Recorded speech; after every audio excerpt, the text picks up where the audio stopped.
সকালবেলায় কেউ একজন এসে আকাশের মুখের উপর পানি ঢেলে ঘুম ভাঙিয়ে দিল। আকাশ লাফিয়ে ঘুম থেকে উঠল। ঘুম থেকে উঠে আকাশ তো অবাক, কেননা সামনে ঈশা দাঁড়িয়ে আছে। তা দেখে আকাশ বলল, এটা হতে পারে না, কিছুতেই হতে পারে না। আমি স্বপ্ন দেখছি না তো? হ্যাঁ, আমি স্বপ্নই দেখছি। ঈশা এখানে আসবে কি করে? এটা যেহেতু স্বপ্নই, তাহলে আবার ঘুমাই। আকাশ আবারও ঘুমোতে যাবে, তখন ঈশা আবারও পানি ঢেলে দেয় মুখের উপর। এবার আকাশ বুঝতে পারলো এটা স্বপ্ন নয়। এদিকে আকাশের কথা শুনে ঈশা তো হাসছে। ঈশা, তুই এখানে? আমি স্বপ্ন দেখছি না তো? না ভাইয়া, তুই কোনো স্বপ্ন দেখছিস না। এখন চুপচাপ বিছানা থেকে উঠে ফ্রেশ হয়ে রেডি হয়ে নিচে নামবি। আমি তোর সাথে আজকে ভার্সিটি যাব, তাই এখনই তুই রেডি হয়ে নিচে নামবি। আমি কোন ক্লাসে পড়ি আর তুই কোন ক্লাসে পড়স? তুই মাস্টার্স করছিস আর আমি অনার্স দ্বিতীয় বর্ষ। তাতে কি, এখন উঠবি কি না তাই বল। উঠছি। এইদিকে আকাশ ফ্রেশ হয়ে নিচে নেমে আসলো। নাস্তা করে ঈশা আকাশের সাথে বের হয়ে গেল। আপনারা এখন ভাবছেন ঈশাকে, তাই তো? চিন্তা করবেন না, গল্পের সাথে থাকুন, বুঝতে পারবেন। ওরা ভার্সিটিতে আসলে অনেক মেয়ে আকাশের গাড়ির সামনে আসলো আকাশের সাথে কথা বলার জন্য, কিন্তু ঈশাকে দেখে ওরা চলে গেল ওখান থেকে। ভালোই তো মেয়ে পটিয়েছিস। আরে ওরা জাস্ট লাইন মারার জন্য এসেছে। চল তাহলে ভিতরে নিয়ে যা আমাকে। আকাশ ঈশাকে নিয়ে ভেতরে গেল। তখনই রনির ডাক। ওই আকাশ, এক এক দিন এক এক রকম আইটেম নিয়ে ভার্সিটিতে আসিস। এই কথা বলাতে আকাশ রনির কাছে গিয়ে ওর মুখে একটা ঘুষি দিল। এতে করে রনির মুখ থেকে রক্ত পড়তে থাকলো। বলেছিলাম না ওদের নিয়ে বাজে কথা বলবি না। এবার দেখ তোর কি হাল করি। এই বলে রনি ও আকাশের মধ্যে মারামারি হতে থাকে। রনিকে বেশি মার খেতে দেখে ওর সাথে থাকা বাজে বন্ধুগুলো আকাশকে মারার জন্য আসে। আকাশ ওদেরকেও মেরে ওখানেই শুইয়ে দেয়। প্রতিদিন মার খেতে তোর একটু লজ্জা কি লাগে না? এরপর থেকে যদি পাই তাহলে। ঈশা, চল ভিতরে যাই। ওই মারামারি শেষ করে ওরা বাড়িতে চলে আসতে থাকে। বাড়ির দিকে কিছু দূর আসতেই দেখলো আরেক ঝামেলা, কেননা রনির চাচা মিস্টার কিপ্রিয়া পথ আটকে দাঁড়িয়ে আছেন। তাই গাড়ি থেকে নেমে ওনার সামনে গেল। মিস্টার কিবরিয়া সাহেব, আপনার ভাতিজাকে সামলান, নয়তো এভাবে প্রতিনিয়ত মার খেতে খেতে একদিন না মরেই যায়। তোর সাহস দেখে তো আমি অবাক হয়ে যাই। আমি আন্ডারওয়ার্ল্ডের মাফিয়া, তার উপর রাজনীতিবিদ। তুই কিনা আমার সামনে আমার ছেলেকে মারার হুমকি দিস? এই, তোরা ওকে এখানে মার, যেমনটা ও আমার ছেলেকে মেরেছে। কিবরিয়ার লোক আকাশকে মারতে আসলে আকাশও ওদের মারতে থাকে। এতে করে আকাশ নিজেও কিছু মার খায়, কিন্তু ওদেরকে মেরেই দেয়। ওদের অবস্থা আকাশ পুরো খারাপ করে দিয়েছে। এখন হয়তো আপনারা ভাবছেন এই আকাশটাকে, তাহলে একটু ধৈর্য ধরুন, সব কিছু বুঝতে পারবেন। তার জন্য আপনাদের গল্পের সাথেই থাকতে হবে। এরপর ওদের মেরে আকাশ গাড়িতে উঠলো। ভাইয়া, বুঝলাম না, তুই বাসা থেকে বের হতে না হতে দুইবার মারামারি করা শেষ। না জানে তুই বাকি দিন তো পড়েই আছে। আরো কি কি দেখতে হবে আমাকে কে জানে। দেখ, মারামারি না করলে আমার একটু ভালো লাগে না। তার উপর কেউ যদি মার খাওয়ার জন্য চলে আসে, তাহলে আমার কি করার এতে? বুঝছি, এত শখ নেই তোর মারামারি দেখা। এখন আমাকে নিয়ে শপিং করিয়ে দে, আমি চলে যাব বাড়িতে। কি? তুই একে তো আমাকে না বলে এখানে এসেছিস, তার উপর এখন বলছিস তুই চলে যাবি 2 দিন পর। এমনটা হচ্ছে না। ওই দেখ, আমি একা যাব না ওইখানে, বুঝছিস? না, বুঝি নাই। কি? তুই একা যাবি না সে ব্যাপারটা। দেখ, তোর সাথে আমি এত ক্যাচাল করতে পারবো না। 2 দিন পর চলে যাব, তাই এই 2 দিন আমাকে তুই এই শহরটা ঘুরে দেখাবি এবং আমার যা যা লাগে সব কিছু কিনে দিবি। দেখ, আমি তোকে কিনে দিতে তো মানা করিনি, তুই এসেছিস, আরো 1 মাস থাক। না ভাইয়ের সামনে পরীক্ষা, তাই বেশি দিন থাকতে পারবো না। আকাশ কি করবে বুঝতে পারছে না, তাই ওখান থেকে একটা শপিং মলে গেল। ওখানে আকাশ ঈশার পছন্দ অনুযায়ী অনেক ড্রেস, কসমেটিক আরো অনেক কিছু কিনে দিতে থাকে। এদিকে ঈশাও আকাশের জন্য কিছু ড্রেস কেনে। আমার জন্য কেন? তুই চুপচাপ থাকতে পারিস না? আকাশ চুপ হয়ে দাঁড়িয়ে রইল। সবকিছু নেওয়া হয়ে গেল। আকাশের কাছ থেকে কার্ড নিয়ে কাউন্টারে দিয়ে দেয়। ওনারা বিলে ডলারগুলো রেখে কার্ড দিয়ে দেয়। শপিং মল থেকে বের হয়ে আসলো। তখন শপিং মলের সামনে কয়েকটা ছেলে বসে বসে মেয়েদের খারাপ খারাপ কথা বলছে। ওই ভাইয়া, এখানে এসেও শান্তি নেই। কি হয়েছে? এই যে মেয়েদের টিস করা, এদের জন্য তো বের হওয়াই মুশকিল। দাঁড়া, ওদের ব্যবস্থা করতেছি। থাক ভাইয়া, এমনিতে 2বার মারামারি করা শেষ, আর লাগবে না। ভাইয়া চল এখান থেকে। আকাশ ঈশার কথায় ওখান থেকে চলে আসতে যাবে, তখনই আসার আগে ওই ছেলেগুলোর গালে কয়েকটা থাপ্পড় দিয়ে দেয় আকাশ। ভাইয়া তোকে না মানা করছি। ওরা তোকে বাজে কথা বলেছে, ছেড়ে দেই কি করে? ভাইয়া তুইও না। ওরা ওখান থেকে চলে আসছে বাড়িতে। বাড়িতে এসে ঈশা ওর রুমে চলে যায়। এইদিকে ঈশা কেন এসেছে, কখন এসেছে, আকাশের পরিচয় কি, তা আপনাদের একটু পরেই বলছি। এখন একটু ফ্রেশ হয়ে আসি, কিছুক্ষণ অপেক্ষা করুন। চলুন এবার আকাশের পরিচয় দিই। আকাশের পুরো নাম হলো পারভেজ হোসেন আকাশ, আমাদের গল্পের হিরো। আকাশের আব্বু এই শহরের ব্যবসা করে। এই শহরের সবাই ওনাকে শাহজাহান চৌধুরী নামেই চেনে। ওনার স্ত্রী মানে আকাশের আম্মু মিসেস পারুল আক্তার, উনি হাউসওয়াইফ।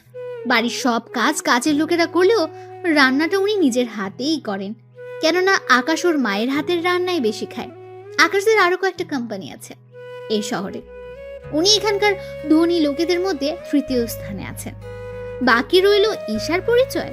ঈশা হলো আকাশের ফুফাতো বোন, যে বর্তমানে আকাশদের বাড়িতে কয়েকদিন বেড়াতে এসেছে। ঈশার সম্পর্কে বাকি তথ্য পরেই জানতে পারবেন। বাকি রইল গল্পের নায়িকা, তার সম্পর্কে আরো পরে আপনাদের বলবো। এখন আপাতত গল্পে ফেরা যাক। ঈশা রান্নাঘরে গিয়ে ওর মামির চোখে হাত দেয়। কে কে আমার চোখে হাত দিয়েছে? এইদিকে কেউ কিছু বলছে না, তাই আকাশের আম্মু ভালো মতো হাত ধরে বুঝতে পারলো। আরে ঈশা, তুই এখানে কখন এলি? আমাদেরকে তো একটু জানালিও না। আম্মু, ও সকালে এসেছে। এই কথা শুনে আকাশের আম্মু একটু আশ্চর্য হলো।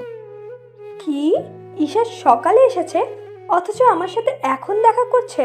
সকাল থেকে কোথায় ছিলি তুই? আম্মু তাহলে শোনো।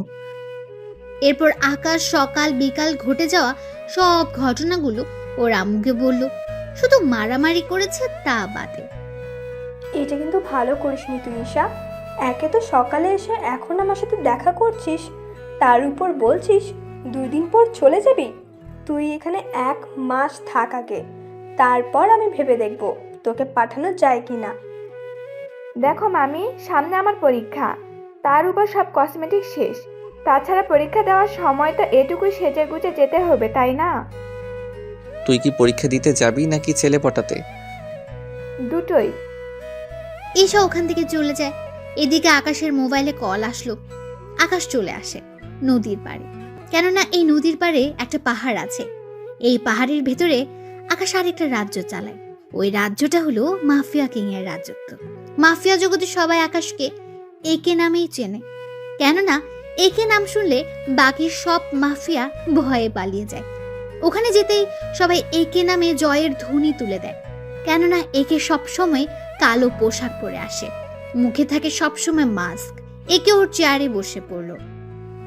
আমার হয়তো কয়েকদিন রাজত্ব চালাতে পারবো না কিছু সমস্যার কারণে, হয়তো আমি দেশের বাহিরেও যেতে পারি, তাই ততদিন আসিফ আমার দায়িত্ব পালন করবে। আমি ওর সাথে যোগাযোগ করব, নিজে থেকে আমার সাথে কেউ যোগাযোগ করতে যাবেন না। আকাশ ওখানে আরো কিছু কথা বলে চলে আসলো। এদিকে 3 দিন কেটে গেল ঈশার পরীক্ষার সামনে। তাই ঈশার আম্মু আকাশের আম্মুকে কল দিয়ে জানায়, ভাবি একটা কথা বলার ছিল। কি কথা? এরপর ঈশার আম্মু সব কথা শুনে আকাশের আম্মু রাজি হয়ে যায়। এদিকে ঈশা নিচে নেমে আসে, ওর জিনিসপত্র গুছিয়ে আকাশের সামনে এসে বলে, ভাইয়া আমি চলে যাচ্ছি। ঠিক আছে, সাবধানে যাবি। চল আমি তোকে এয়ারপোর্টে দিয়ে আসি। হ্যাঁ চল। আম্মু, আমি ঈশাকে এয়ারপোর্টে দিয়ে আসতেছি। ঠিক আছে, সাবধানে যাবি। ওখানে গিয়ে কোনো মারামারি করবি না। কোন জায়গার কথা বলছো? কোনো জায়গার না। আকাশ ঈশাকে নিয়ে গাড়িতে বসলো। এদিকে ওরা কথা বলতে বলতে এয়ারপোর্টে চলে আসলো। আকাশকে এয়ারপোর্টে সিকিউরিটি এবং সবাই চেনে, তাই আকাশ ঈশাকে নিয়ে ভেতরে গেল। বোন আমার, সাবধানে যাবি। বাসায় গিয়ে কল দিবি। আমি তাহলে এখন যাই। তা হচ্ছে না ভাইয়া। কারণ তুইও আমার সাথে বাংলাদেশে যাবি। আমি কেন যাব? তুই যাবি কি না তা বল। এইদিকে আকাশ ভাবতে থাকে, যদি না বলে দিই তাহলে ঈশা কষ্ট পাবে, আর যদি হ্যাঁ বলে দেই তাহলে ঈশা খুশি হবে। কিন্তু আমি তো পাসপোর্ট ও শার্ট প্যান্ট কিছুই আনিনি, তাই রাজি হয়ে যাওয়াটা ভালো হবে। কি ভাবছিস? ভাবছি আমি যাব কি করে, আসার সময় তো কিছুই আনিনি। আমি জানতাম এমন কিছুই বলবি, তাই আসার সময় পাসপোর্ট নিয়ে এসেছি তোর। বাকি রইল শার্ট প্যান্ট, ওইগুলো তোকে দেশে নিয়ে গিয়ে কিনে দিব। আকাশ কোনো উপায় না পেয়ে ঈশার সাথে চলে এলো বাংলাদেশে। কেননা সে ভেবেছিল কি আর হয়ে গেল কি। বাংলাদেশে আসার পর এয়ারপোর্ট থেকে বের হয়ে আসলে আকাশের ফুফু ফুফা ওনারা দুজনই সামনে দাঁড়িয়ে আছেন। তাই আকাশ ওনাদের পায়ে সালাম করলো। সত্যি আকাশ, আমাদের অনেক ভালো লাগছে, কারণ এই প্রথম তুমি বাংলাদেশ এসেছো, তাও ঈশা অনেক চালাকি করে নিয়ে এসেছে। তাও ভাবি না থাকলে তো সম্ভবই হতো না। ফোপা এই জন্যই তো বলি পাসপোর্ট ওর কাছে কিভাবে এলো, কারণ পাসপোর্ট তো আম্মুর কাছে থাকে। ভাবি দিয়েছে। এখন কথা না বলে আয় আমাদের বাসায়। এইদিকে আকাশ চলে আসে ঈশাদের বাসায়। কেননা এই প্রথম আকাশ এ বাড়িতে এসেছে। ছোট থাকতে একবার এসেছিল, তখন ঈশার বাবা মা অতটা বড় লোক ছিলেন না। আকাশের আব্বু ওনাদের টাকা দিয়ে সাহায্য করায় আজকে ওনারা বাংলাদেশের শত শত কোটি টাকার মালিক। ফোপা, তোমাদের তো অনেক উন্নতি হয়েছে দেখছি। হ্যাঁ, তোমার আব্বু আমাদের সাহায্য করাই আজকে আমরা একটা ভালো অবস্থানে আছি। এখন ভিতরে যাই। আকাশ ওনাদের সাথে ভেতরে গেল। আকাশ ওখানে সোফায় বসে আছে, ওর ফুফা ফুফিদের সাথে কথা বলছে। এদিকে ঈশা ওর রুমে গিয়ে ফ্রেশ হয়ে নিচে নেমে আসলো। ঈশা, ওকে ওর রুমটা দেখিয়ে দে। আকাশ, তুমি ফ্রেশ হয়ে নিচে আসো, তোমার ফুফু তোমার জন্য পছন্দের খাবার রান্না করেছে। আচ্ছা ফুপু। আকাশ উপরে গিয়ে ফ্রেশ হয়ে নেয়। ঈশা একটু লুঙ্গি এনে আকাশকে দেয়। আকাশ ফ্রেশ হয়ে অনেক কষ্ট করে লুঙ্গিটা পরে বের হয়। এতে কাজের লোক হতে যারা দেখছে সবাই হাসছে। অনেক কষ্টে লুঙ্গিটা ধরে আকাশ খাবার খেয়ে নেয়। খাবার খেয়ে আকাশ ঘুমিয়ে পড়লো। কেননা রাত 11টা বেজে গেছে। পরের দিন সকালে আকাশ ঘুম থেকে উঠে দেখে ওর পরনে লুঙ্গি নেই, তাই তাড়াতাড়ি করে লুঙ্গি খুঁজে পরে নেয়। এদিকে ঈশা তো দরজা খোলার জন্য তাগাদা দিয়েই চলেছে। আমি 30 মিনিট পর আসতেছি। ভাগ্য ভালো লুঙ্গি ভেতরে, নয়তো মান ইজ্জত সব শেষ হয়ে যেত। ঘুম থেকে উঠে আকাশ ফ্রেশ হয়ে নেয়। ফ্রেশ হয়ে নিচে নামে। ওখানে আকাশের ফুফা ও ফুফি, ঈশা ওরা সবাই ছিল। তা আকাশ, এখানে থাকতে তোর কোনো অসুবিধা হয়নি তো? কি যে বলো না ফোপা, অসুবিধা হবে কেন? এখন অসুবিধা হচ্ছে এই লুঙ্গি নিয়ে, এটা সামলাতেই তো কষ্ট হয়। আকাশের কথা শুনে বাকিরা হেসে দেয়। চিন্তা করিস না ভাইয়া, তোকে আজকে আমাদের এখানে বড় শপিং মলে নিয়ে যাব। ওখান থেকে তোর জন্য ভালো ভালো দেখে পোশাক কিনে দিব। তা না হয় ঠিক আছে, কিন্তু তুই এখানে কেন? এমন পোশাকে কই যাবি? তোকে তো বলাই হয়নি, আমি ভার্সিটিতে যাব, তাই তুই আমার সাথে যাবি। ঠিক আছে, কিন্তু শপিং? আচ্ছা চল। ঈশা আকাশকে নিয়ে শপিং এ যায়। ওখানে আকাশের পছন্দ অনুযায়ী সব কিনে দিতে থাকে। আকাশের সব কেনা হয়ে গেল। ঈশা চল, হয়ে গেছে। আচ্ছা চল। এইদিকে আকাশ শপিং মল থেকে বের হতে যাবে, তখনই একটা মেয়ের সাথে ধাক্কা খেয়ে আকাশের ফোন পড়ে যায় হাত থেকে। ভিড়ের মধ্যে মেয়েটা আকাশের মোবাইল তুলে নেয়। মোবাইল তুলে দেওয়ার সময় আকাশ মেয়েটার হাতে একটা ট্যাটু দেখে। ট্যাটু দেখতে অনেক সুন্দর, তবে রং দিয়ে আঁকা হয়েছে। ভিড়ের মধ্যে আকাশ মেয়েটাকে হারিয়ে ফেলে। ওখান থেকে বের হয়ে আকাশ চলে আসে ঈশার সাথে ভার্সিটিতে। ভার্সিটির গেট দিয়ে ঈশা ওর গাড়ি নিয়ে ঢুকলো। তখন অনেক ছেলে ঈশার দিকে তাকিয়ে থাকে, কেননা ঈশাও কম সুন্দরী নয়। কলেজে 40% ছেলেই ঈশাকে পছন্দ করে। ওরা গাড়ি থেকে বের হওয়ার আগে আকাশ দেখে চারদিকে সব ছেলেরা ওদের দেখছে। এদিকে আকাশের মেজাজ তো অনেক খারাপ। প্লিজ ভাইয়া, এখানে এমন কিছু করিস না। এখানে ভালো ছেলেদের সাথে খারাপ ছেলেরাও থাকে। এখানে রাজনীতি পাওয়ার কারণে ওরা এইসব করতে সাহস পায়। তাছাড়া তুই এখানে এসেছিস, আমার সাথে ঘুরে দেখবি। কোনো ঝামেলা করার দরকার নেই। ওই দেশে তোকে সবাই চিনে, কিন্তু এখানে কেউ চিনে না। এদিকে আকাশ ভাবলো, এখানে এমন কোনো মাফিয়া নেই যে আমার নাম শুনেনি। নাম এখন। নামছি। আকাশ ও ঈশা একসাথে নামলো। তখন অনেক ছেলে মেয়ে ওদের দিকে তাকিয়ে আছে। ভাইয়া দেখছিস ওরা কেমন করে তাকিয়ে আছে? ওদের দিকে না তাকিয়ে ক্লাসরুমে চল। আকাশ ঈশার সাথে ওর ক্লাসরুমে চলে গেল। এদিকে আকাশ বসে আছে ছেলেদের সাথে। তখন অনেকে রুমে ঢুকতে থাকে। হঠাৎই একটা ছেলে মার খেতে খেতে রুমে আসে, আর ওই ছেলেটাকে মারছে একটা মেয়ে।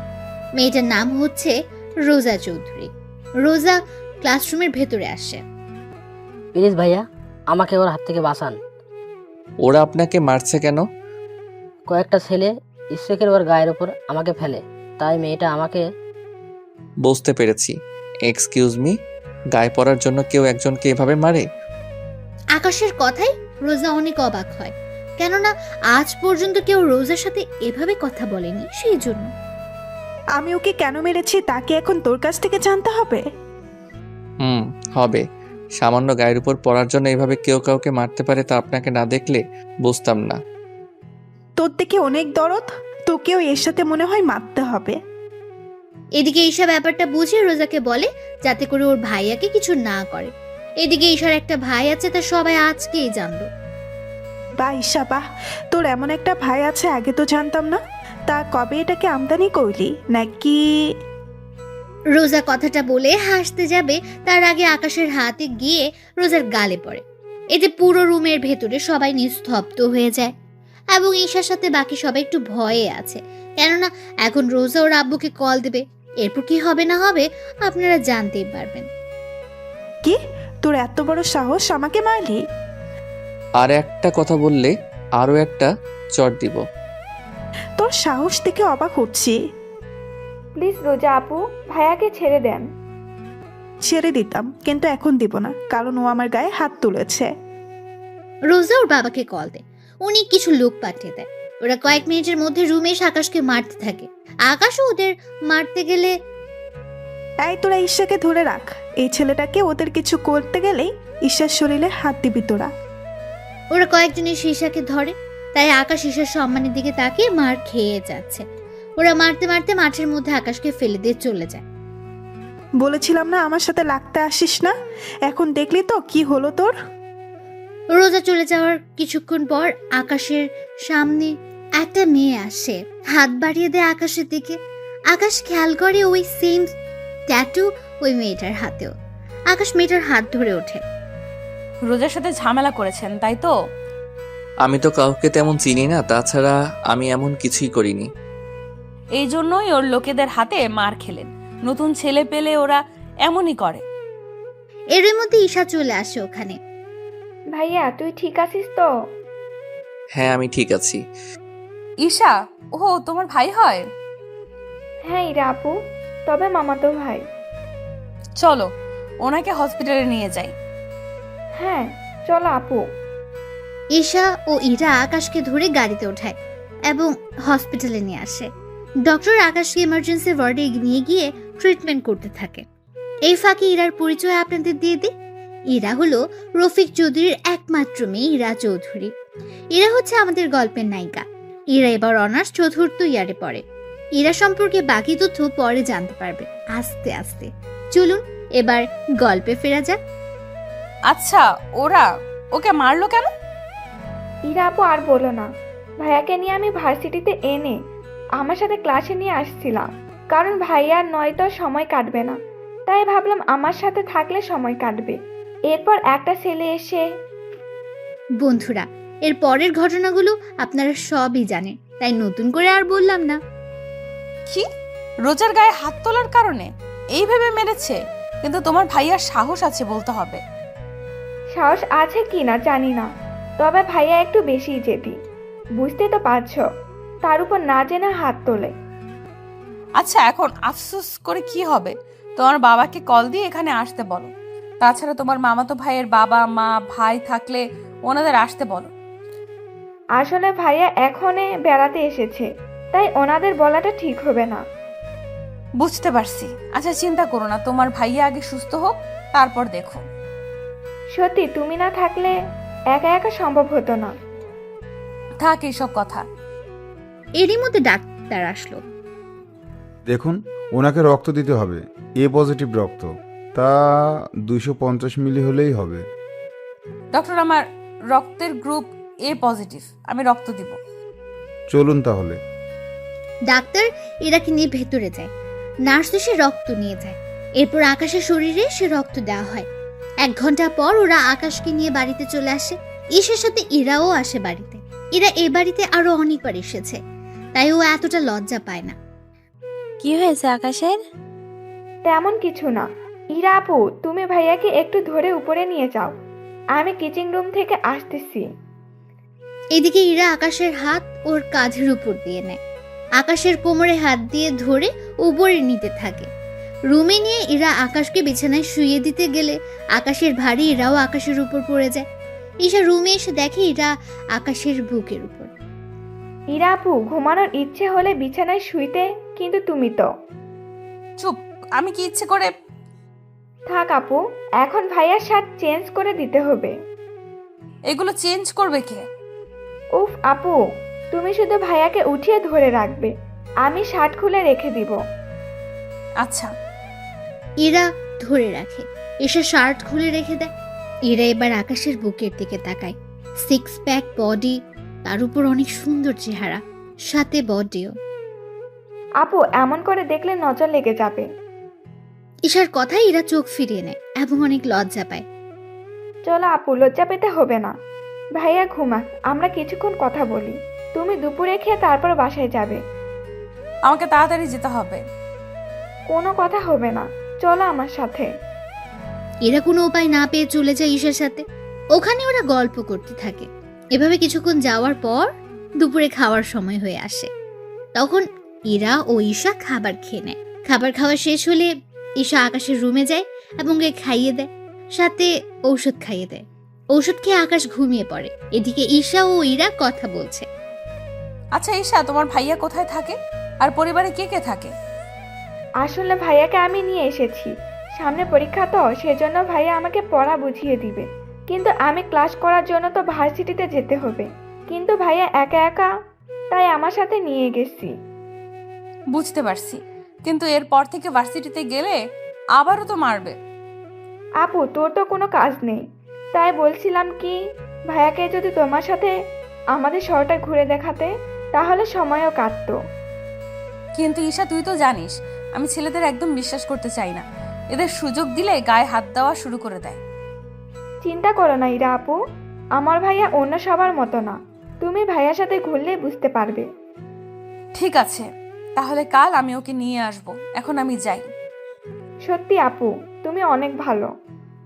এরা চলে যায়। রাতের বেলা আকাশ ঘুম থেকে উঠলে ঈশা আকাশকে সবকিছু বলতে থাকে। আকাশ প্রথমে না করেছিল, কিন্তু পরে রাজি হয়ে যায়। পরের দিন সকালে ঈশা রেডি হয়ে ভার্সিটিতে যায়। এদিকে ইরা আসে আকাশকে নেওয়ার জন্য। আকাশ ইরার সাথে বেরিয়ে পড়ে, তবে সাথে কোনো গাড়ি নেয়নি, কারণ গাড়ি হলে ঘুরে মজা পাবে না। ওরা একটা রিক্সা ডাক দেয়। ইরা রিক্সাতে উঠে প্রথমে আকাশকে পরীক্ষা করতে চেয়েছে যে আকাশ কি রকম ভাবে ওর সাথে মিশতে চায়। এখানে উঠে বসেন। আকাশ ওখানে উঠে বসে। রিক্সা চলতে থাকে। এরা ইচ্ছে করে আকাশের সাথে শরীরের টাচ খাওয়ায়, যাতে করে আকাশ মতলবটা বুঝতে পারে। এভাবে কয়েকবার টাচ খাওয়ার পর আকাশ রিক্সাওয়ালাকে থামতে বলে। এই যে ভাই, রিক্সা থামান। কোনো সমস্যা? আসলে এভাবে গেলে আপনি যেভাবে আমার সাথে টাচ হচ্ছে তার উপর জায়গা কম। এভাবে একটা মেয়ের সাথে। বুঝতে পেরেছি, আপনি চাচ্ছেন আমার শরীরের সাথে যেন আপনার শরীরটা টাচ হয়, তাই তো? হ্যাঁ, তাই। আকাশের কথা ইরার অনেক ভালো লাগে, তাই ইরা এই প্রথম কোনো মেয়ের টাচে কোনো ছেলে নেমে যেতে চাইছে। দেখতে ছেলেটা স্মার্ট, কিন্তু খারাপ না, ভদ্র আছে বলতে হবে। কিছু বলছেন না যে? আচ্ছা, আমাদের দুজনের মাঝখানে যদি ব্যাগ দিয়ে দেই তাহলে তো কোনো সমস্যা নেই। আচ্ছা, দিন তাহলে। তারপর ইরা ব্যাগ দিলে আকাশ উঠে পড়ে। এভাবে ব্যাগের কারণে ওদের কারোর সাথে কারো টাচ লাগছে না। ওরা রিক্সা থেকে নেমে ভাড়া দিতে যাবে। আকাশও ওয়ালেট থেকে পাউন্ড বের করে রিক্সাওয়ালাকে দেয়। রিক্সাওয়ালা পাউন্ড দেখে কিছু বুঝতে পারছে না, তাই আকাশের হাতে পাউন্ড দিয়ে দেয়। এদিকে এরা ব্যাপারটা বুঝতে পেরে টাকা দিয়ে দিলে রিক্সাওয়ালা টাকা নিয়ে চলে যায়। এটা কি হলো? কোথায় কি হলো? এই যে আপনি ছোট একটা নোট দিলেন, উনি নিয়ে নিল, অথচ আমি অনেক বড় নোট দিলাম, আমারটা কেন নিল না? ব্যাপারটা হচ্ছে আপনার কাছে যে নোট আছে ওটা এখানে চলে না, তাই ব্যাংকে গিয়ে এই নোটটা ভাঙিয়ে নেই, তাহলেই হবে। চলুন তাহলে। আকাশ ইরার সাথে যেতে থাকে ব্যাংকের দিকে। পথে কয়েকটা ছেলে ইরাকে বাজে বাজে কথা বলছে। আকাশ দাঁড়িয়ে দেখে ইরা আকাশের হাত ধরে নিয়ে গেল। এদিকে ছেলেগুলো আকাশের পিছু পিছু আসতে থাকে। ওরা ব্যাংকের কাছে প্রায় চলে এসেছে। আপনি একটা কাজ করুন। আকাশ বান্ডিল বের করে, এখান থেকে 5টা নোট ইরার হাতে দেয়। এইগুলো ভিতরে নিয়ে গিয়ে কি আনবেন তা নিয়ে আসেন। এরা নোট 5টা নিয়ে ব্যাংকের ভেতরে ঢুকে যায়। এরা ভেতরে যাওয়ার পর আকাশ ওই ছেলেগুলোকে মারতে থাকে। ওদের মেরে অনেকের হাত পা ভেঙে দিয়েছে। এদিকে এরা ক্যাশ কাউন্টারে 5টা নোট দেয়। ওরা 5টা নোট দেখে হিসাব করে ইরাকে এক ব্রিফকেস টাকা দেয়। এতে করে এরা অবাক হয়। আপনারা ভুল করছেন না তো? 5টা নোটের বিনিময়ে 84 লক্ষ টাকা দিচ্ছেন? এরার কথায় কেশর আবারও চেক করে, দেখে সব ঠিক আছে। পরে এরা ওখানে একটা নোট ভেঙে বাকি নোট গিয়ে ও টাকাগুলো নিয়ে বেরিয়ে আসে। এসে দেখে আকাশ দাঁড়িয়ে আছে, তাই ওর হাতে বাকি 4টা নোট দিয়ে দেয়। আকাশ ওইগুলো রেখে দেয়। এরপর বাকি টাকা আকাশের হাতে দিলে আকাশ ওইগুলো ওর ব্যাগে রেখে দেয়। কি ব্যাপার, বাকি 4টা নোট ফিরিয়ে আনলেন? তো কি করব? ওই 4টা নোট দিলে হয়তো আমাকে টাকা মাথায় বয়ে আনতে হবে। একটা নোটে এতগুলো বান্ডেল? তাহলে চলেন পার্কে গিয়ে বসি। চলেন। এদিকে এরা ভাবে একটা নোটে 17টা বান্ডিল হলো। যদি এর কাছে থাকা পুরো বান্ডিল যদি টাকায় করি, তাহলে তো বড় বড় ট্রাকে করে টাকা নিয়ে ঘুরতে হবে। তবে যাই হোক, ছেলেটা অনেক সহজ সরল, সাথে অনেক ভদ্রও আছে। কিছু ভাবছেন কি? না, কিছু না, চলেন বসি। ওরা বসে পড়ে, তবে পাশাপাশি। যা আকাশের থেকে একটু আনইজি লাগছিল, তাই বারবার সাইডে চাপতে চাপতে পড়ে যায়। এতে ইরা হাসতে থাকে। আকাশ মাটিতে বসে ইরার হাসি দেখছে। সত্যি মেয়েটা অসাধারণ, কিন্তু সকাল থেকে আমার সাথে এমন কেন করছে? আরে পড়ে গেলেন কেন? উঠে বসেন বলে হাত বাড়িয়ে দেয়। আকাশ ইরার দিকে হাত বাড়িয়ে দিলে ইরা আকাশকে টেনে উঠাতে গেলে উল্টো আকাশের উপরে পড়ে যায়। সরি, আমি ইচ্ছে করে আপনার কোনো দোষ নেই। আসলে আমি মেয়ে হয়ে আপনাকে টেনে তুলতে পারি বলেন? এখন যদি আমার বুকের উপর থেকে সরে দাঁড়ান তাহলে আমি উঠতে পারি। এরা তাকিয়ে দেখে সে নিজে আকাশের বুকের উপরে, তাই তাড়াতাড়ি করে উঠে যায় এবং আকাশও উঠে যায়।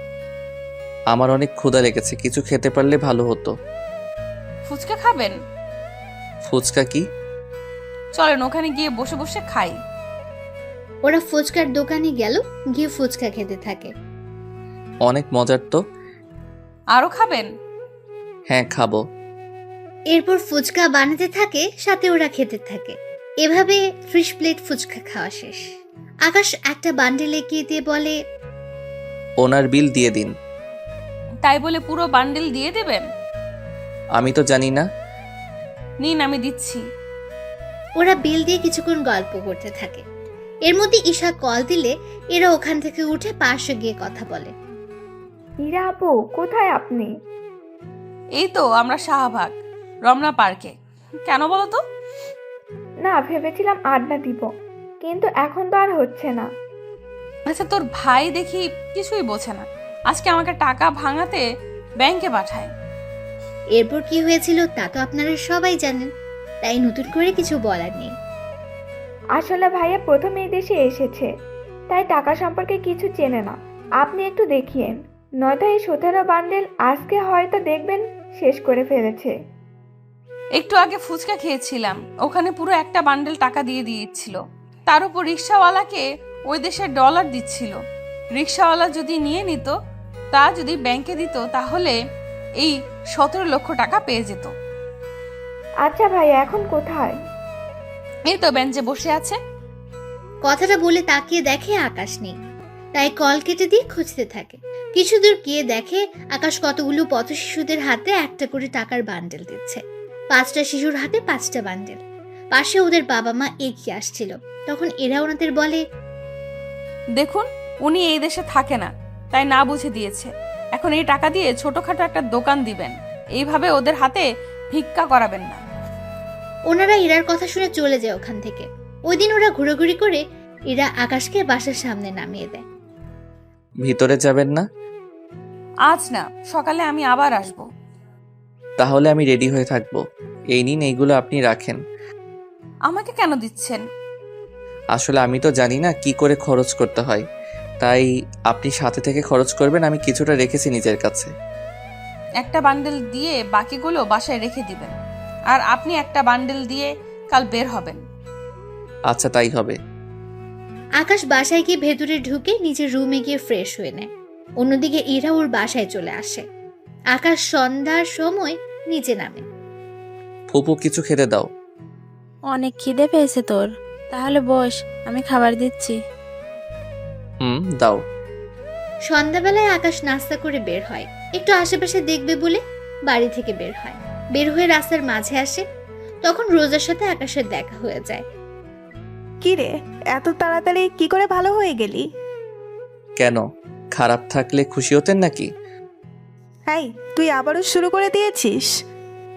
ওই দিন আমার বোনের জন্য কিছু করিনি, আজকে যদি কিছু করার চেষ্টা করছিস তো এখানেই তোকে উচিত শিক্ষা দিব। আকাশের কথা শুনে রোজা হাসতে থাকে। কি, তুই আমাকে মারবি? এত সাহস তোর? তুই জানিস না আমি কে, কি করতে পারি আমি? আর তুই জানিস না আমি কে? তা এখন পথ আটকে না দাঁড়িয়ে সামনে থেকে সরেন। বুঝেছি, আজকেও তোকে একটা মাত দিতেই হবে। এই, তোরা ওকে খাতের যত্ন কর। রোজার কথায় ওর লোকজন আকাশকে মারতে আসে, কিন্তু আকাশকে ওদের সবাইকে মেরে ওখানে শুয়ে দেয়। ওরা অনেক চেষ্টার পরেও কোনো কিছু করতে পারেনি। সবাই মার খেয়ে মাটিতে শুয়ে আছে। বলেছিলাম না আমার পিছনে লাগতে আসবেন না। এখন বুঝতে পারছেন আমি কি জিনিস। এবার আপনার পালা। আমার পালা মানে? বারে, ওই দিন যা পারিনি তা আজকে তো করতেই হবে। কি করবেন? আকাশ রোজার সামনে আসে। ওখানে এসে রোজাকে আবারও একটা থাপ্পড় দেয়। থাপ্পড় খেয়ে রোজা গালে হাত দিয়ে দাঁড়িয়ে আছে। ওই সময় ওখানে রকি আসে। আপনারা হয়তো অনেকে রকিকে ভুলে গেছে। রকি হচ্ছে সেই ছেলে যাকে মারার জন্য আকাশ ওদের সাথে মারামারি করে। ভাইয়া, আপনি এখানে? আর রোজা আপু, আপনি এখানে? ওই, আমি এখানে কি জন্য এসেছি তা কি তোকে বলতে হবে?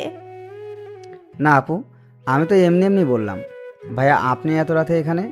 তার উপর রোজা আপু আপনাকে কিছু করেনি তো? আমার কিছু হয়নি, তুমি এখন যাও।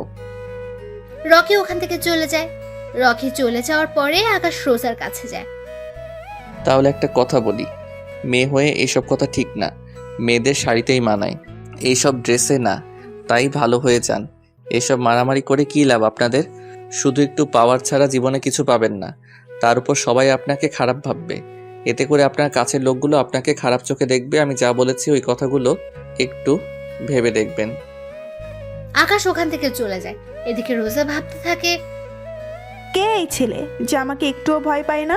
ঈশা তো বলেছিল ওর মামাতো ভাই, কিন্তু এই ছেলেকে দেখে তো একটু আমাদের দেশের মনে হচ্ছে না। তাহলে কি রহস্য আছে এই ছেলের মাঝে যা আমাকেই খুঁজে বের করতে হবে? রাতে আকাশ বাড়ি ফিরে আসে।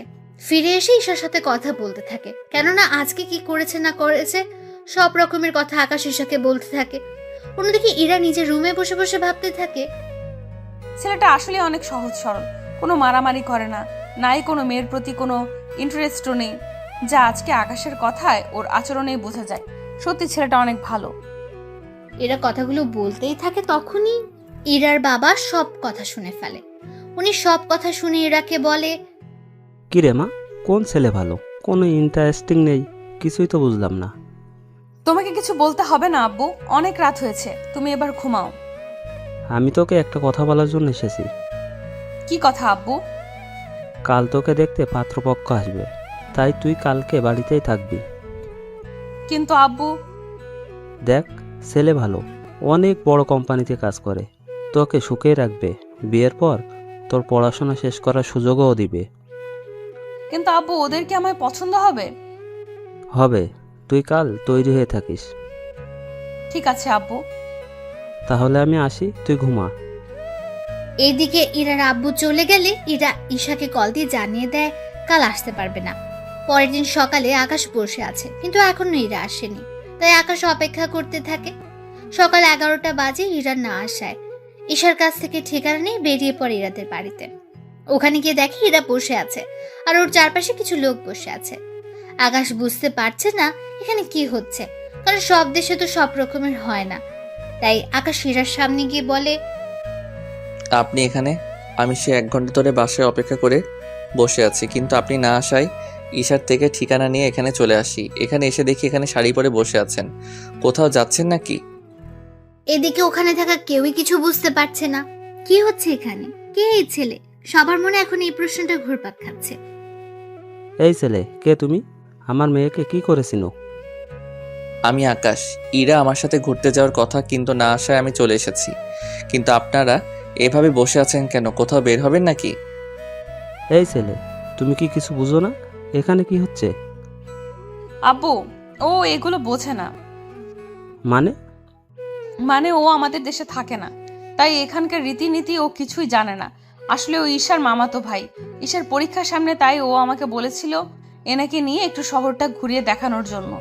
তাই গতকাল ওনাকে নিয়ে ঘুরতে গিয়েছিলাম। আজকেও ঘুরতে যাওয়ার কথা ছিল, কিন্তু আব্বু তুমি বলাতে আমি আর যাইনি। এই ছেলে, আজকে আমার মেয়ের বিয়ের কথাবার্তা চলছে, তাই তুমি যখন এসে পড়ছো তখন অনুষ্ঠান শেষ হলে যাবে। ইরার বিয়ের কথা শুনে আকাশের কিছুক্ষণের জন্য খারাপ লাগলো, তাই চুপচাপ করে বসে আছে। এদিকে পাত্রপক্ষের বাবা জানায় ইরার সাথে ওনার ছেলের বিয়ে দেবেন না, কারণ ওনারা সন্দেহ করছেন ইরার সাথে এই ছেলের রিলেশন আছে। তাই এনারা বিয়ে ক্যান্সেল করে দিতে চেয়েছে। প্লিজ, আপনারা এমন করে বলবেন না। এই বিয়ে না হলে যে আমি পথে বসে যাব। আব্বু কি বলছো আব্বু? ঠিকই বলছি। আমি ওনাদের থেকে 35 লক্ষ টাকা নেই ব্যবসার জন্য। ওনারা তোকে আমার সাথে একদিন দেখেছে, তাই ওনারা এত বড় লোক। ওনারা জানিয়েছে ওনাদের ছেলের সাথে যদি তোর বিয়ে দেই তাহলে ওনারা এই 35 লক্ষ টাকা নিবে না। এখন বিয়ে না হলে তো... দেখুন প্লিজ, আপনারা বিয়ে ভাঙবেন না। এই বিয়ে না হলে আমার বাবার এতগুলো টাকা কি করে দিবে? এরা অনেক রিকোয়েস্ট করার পরও ওরা কোনো কথা শুনলো না। তখন আকাশ বলে, দেখুন, আমার জন্য আপনাদের মধ্যে ঝগড়া হচ্ছে, এইটুকু আমি বুঝতে পেরেছি। শুধু আঙ্কেল এইটুকুই বলবো যে ছেলের সাথে আপনার মেয়ের বিয়ে দিতে চাইছেন, ওই পরিবার এখনই আপনাদের কথা বিশ্বাস করতে চায় না। তাহলে একবার ভেবে দেখেন সে ছেলে বিয়ের পর কি করবে। তাই আপনি চিন্তা করবেন না, আমি দিয়ে দিচ্ছি টাকাগুলো। আপনি কেন টাকা দিবেন? দেখুন, আপনি অনেক ভালো একটা মেয়ে। আমি চাই না এরকম একটা ছেলেকে বিয়ে করে নিজের জীবনটা এভাবে নষ্ট করে দেন। তাই টাকাটা না হয় আমি দিয়ে দিব, কিন্তু আমার কাছে তো কোনো ক্যাশ নেই, নোট ছাড়া। এরা না করে দেয়। আকাশ অনেক বোঝানোর পর এরা রাজি হয়ে যায়। তাই ইরা রুম থেকে 1 লক্ষ টাকার বান্ডেলও আকাশের কাছ থেকে ওর দেশের 2টা নোট বের করে নেয় এবং পাত্রের বাবার হাতে নোট দিয়ে বলে, এই নিন টাকা। এইখানে এই 2টো নোট 40,000 টাকা, যা আমাদের দেশের 35 লক্ষ টাকার বেশি হবে। বাকি এই 1 লক্ষ টাকা তার সুদ। এবার বুঝতে পেরেছেন? ওর কাছে থাকা সামান্য 2টা নোট দিয়ে যদি আপনার সব ঋণ শোধ হয়ে গেল, তাহলে বুঝে দেখেন ওর কাছে এই একটা বান্ডেলে তাহলে কত টাকা থাকতে পারে। তা ক্যালকুলেটে দিলেও গণনা করতে পারবেন না। ও শুধুমাত্র এই টাকা 2 মাস খরচ করবে বলে এনেছিল। যদি ও আমাদের দেশের টাকা সম্পর্কে কিছুই বোঝে না। ও যদি জানতো এখানে ওর একটা নোট দিয়ে আপনাদের মতো পরিবার 4-5 মাস খেতে পারবে, তাহলে ও সাথে করে এত টাকা নিয়ে আসতো না। কিন্তু কারোর অপমানের প্রতিবাদ করতে ঠিকই বোঝে, তাই আপনারা এবার আসতে পারেন। ওনারা ব্যাপারটা বুঝতে পেরে বের হয়ে যাবে। তখন ইরা বলে, আসল কাজটাই তো আপনাদের দেখানো হয়নি। কথাটা বলে এরা ওখানে সবার সামনে আকাশকে জড়িয়ে ধরে, সাথে সবার সামনে আকাশকে চুমু দেয়। এদিকে আকাশ কিছুই বুঝতে পারছে না কি হচ্ছে ওর সাথে, তাই আকাশ ওখানে দাঁড়িয়ে থাকে। এটা দেখতেই তো চেয়েছেন, নিন এবার আসতে পারেন আপনারা। ওনারা টাকা নিয়ে চলে যায়। ওরা যাওয়ার পর এরা আকাশের হাত ধরে সোফার উপরে বসায়। এখন ইরার আব্বু কিছু বলছে না। এখানে বসেন, আমি ড্রেস চেঞ্জ করে আসি, তারপর বের হব। আচ্ছা, এইরকম ভাবে বের হওয়া যায় না? কেন বলুন তো? আসলে এইরকম আপনাকে অনেক সুন্দর লাগছে। কিন্তু আপনাকে খারাপ লাগছে। আমাকে দেখতে খারাপ লাগছে কেন? এরা আকাশের মুখে লেগে থাকা লিপস্টিকের দাগ মুছে দেয় ওর শাড়ির আঁচল দিয়ে। যদিও তখন ইরার বাবা ওখানে ছিল না, উনি নিজের রুমে চলে গেলেন। এখন ঠিক আছে, চলুন তাহলে এবার ঘুরতে যাই। আচ্ছা চলুন। ইরা আকাশের হাত ধরে বাড়ি থেকে বের হয়ে আসে। ওরা এখান থেকে একটা রিক্সা নেয়। রিক্সার দুজনে বসে পড়ে। রিক্সায় বসে ইরা আকাশের কাঁধে মাথা রাখে। যদিও আকাশ একটু দূরে সরে বসতে চেয়েছিল, কিন্তু ইরা ততই কাছে এসে বসতে থাকে। ইরা আকাশের এক হাত ধরে রেখেছে, ওর সাথে আর আকাশের কাঁধে মাথা রেখে বসে আছে। এদিকে আকাশের কেমন যেন ভালো লাগা কাজ করছে। এদিন ওরা ভার্সিটিতে যায়। ওখানে অনেকে আজকে ইরার দিকে তাকিয়ে আছে, কেননা ইরা আজকে অনেক সুন্দর করে সেজেছে। তাই অনেকগুলো কাপল ছবি তুলে নেয়। আকাশ ওই ছবিগুলোর বাবা মাকে পাঠিয়ে দেয়। সবাই আপনার দিকে যেভাবে তাকিয়ে আছে, এই নিন, এটা মুখে লাগিয়ে নিন। ইরা ওর মুখে একটা মাস্ক পরে নেয়। এদিকে রোজা এখানে চলে আসে। কি রে, গতকাল আমাকে থাপ্পড় মেরে এখন অন্য মেয়েকে নিয়ে এখানে এসেছিস? তোকে তো আমি দেখে নিব। ওই সময় ওখানে ঈশাও চলে আসে। দেখুন রোজা আপু, ভাইয়াকে কিছু করবেন না। ভাইয়া এমনিতেই কাল দেশে ফিরে যাবে, তাই প্লিজ আপু ভাইয়াকে কিছু করবেন না। এদিকে আকাশ কাল চলে যাবে শুনে ইরার অনেক খারাপ লাগছে। ওই সময় রোজা ঈশাকে কিছু জিজ্ঞেস করে। ঈশা রোজার প্রশ্নের উত্তর দিয়ে দেয়। আকাশ ওই দিন ইরাকে ওদের বাড়িতে পৌঁছে দিয়ে চলে আসে ওর ফুপুর বাড়ি। ওখানে আকাশ নিজের সবকিছু গুছিয়ে নেয়, কেননা কাল চলে যাবে সেজন্য। এদিকে তো ইরা রুমে কান্না করতে করতে শেষ, কেননা আকাশ চলে গেলে কবে আসবে তা আকাশ নিজেও জানে না। পরের দিন সকালে আকাশ ইরাদের বাড়িতে আসে। ওখানে আকাশকে দেখে ওনার একটু অবাক হয়। আকাশ ওনাদের সবাইকে ডেকে নিয়ে সবার সামনে বলে, আঙ্কেল আন্টি, আমি ইরাকে আমার সাথে নিয়ে যেতে এসেছি আমার দেশে। ও আমার সাথে ওখানে থাকবে, আর আমি ওকে বিয়ে করতে চাই। এখন আপনারা রাজি থাকলে আমি আজকে ওকে নিয়ে যাব। ইরা রাজি থাকলে আমার কোনো আপত্তি নেই, কিন্তু বিয়ের আগে তোমার সাথে এই বাড়িতে থাকলে লোকে। আঙ্কেল, আমাদের ওখানে কোনো সমস্যা নেই। তাছাড়া ওখানে ও আম্মুর সাথে অথবা একা একটা রুমেও থাকতে পারবে। ঈশার পরীক্ষা শেষ হতে আরও 10 দিন বাকি আছে। 10 দিন পরই আমাদের বিয়ে হবে। আপনারা দুজন ঈশার সাথে কথা বলে ফুপু ও ফুপা ওনাদের সাথে করে চলে আসবেন আমাদের বাড়িতে, আর আমি ওকে এখন নিয়ে যাব। এখানে থাকলে ওই ছেলেটা ইরার ক্ষতি করতে পারে। এইদিকে ইরা রাজি হয়ে যায়। ইরা ওর সব জামা নিয়ে আকাশের সাথে বেরিয়ে পড়ে। ওদের বিদায় জানানোর বাড়ির সবাই এয়ারপোর্টে চলে এসেছে। ইরা ওর বাবা মাকে ধরে কান্না করছিল। দেরি হয়ে যাওয়াতে আকাশ ইরারে নিয়ে ভেতরে ঢুকে। ভেতরে গিয়ে সবকিছু ঠিক করে ওরা প্লেনে গিয়ে বসে।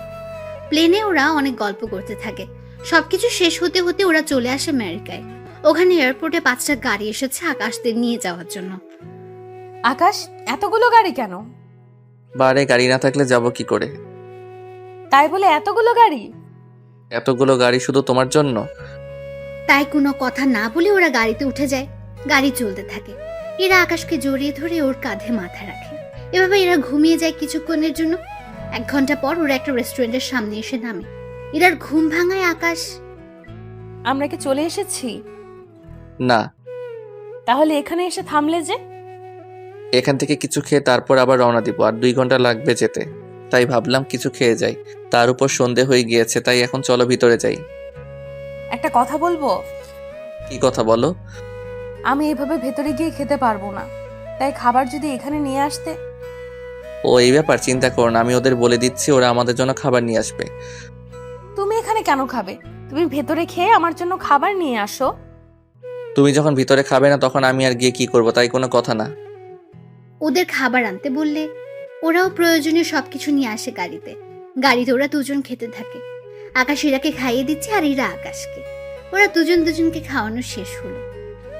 আচ্ছা, তোমার বাবা মা কি আমাকে পছন্দ করবে?